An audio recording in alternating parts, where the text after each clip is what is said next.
Salvador, c'était la première capitale du Brésil, donc c'était carrément un endroit très beau qui était en ruine, et les gens étaient aussi en ruine. Donc il y avait une matière, à faire un travail surtout sur le temps, sur les marques, sur la résistance des gens. Olha a bacia do mamão papai é doido. Olha a bacia do mamão papai é doido. Olha a bacia do mamão papai. Uma doida é a bacia do mamão papai.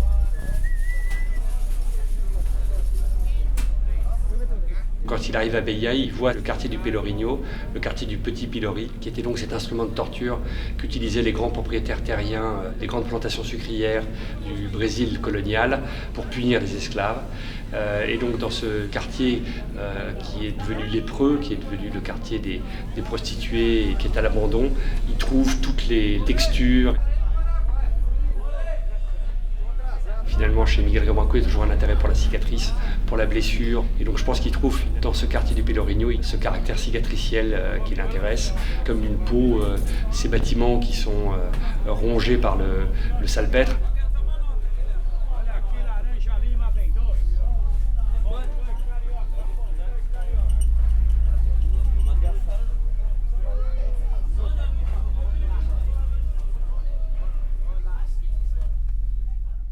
Je vivais à Bahia en 79 quand j'ai fait le travail du Pelourinho, donc j'y allais 2 fois par semaine en général.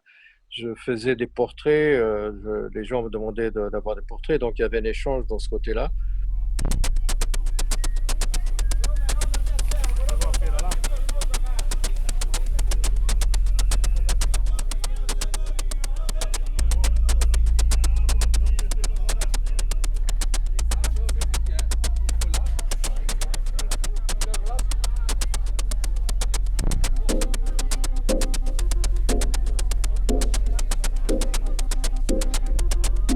Souvent parlé des qualités de coloriste de Miguel Río Branco, puisque c'est un des premiers en Amérique latine, un des tout premiers à employer la couleur.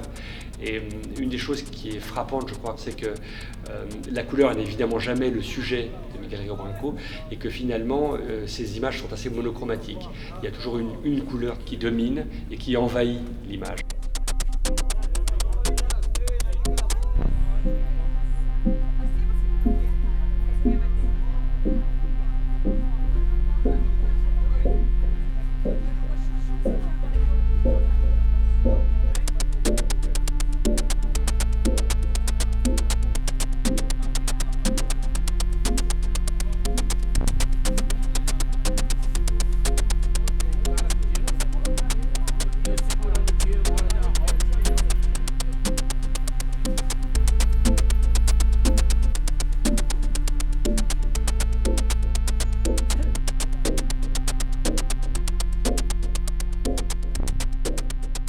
Miguel Río Branco s'immerge dans le nord-est, dans ce Brésil qui redécouvre ou qui découvre pour la première fois après avoir été si longtemps à l'étranger. Finalement, il se confond un peu avec ce Brésil.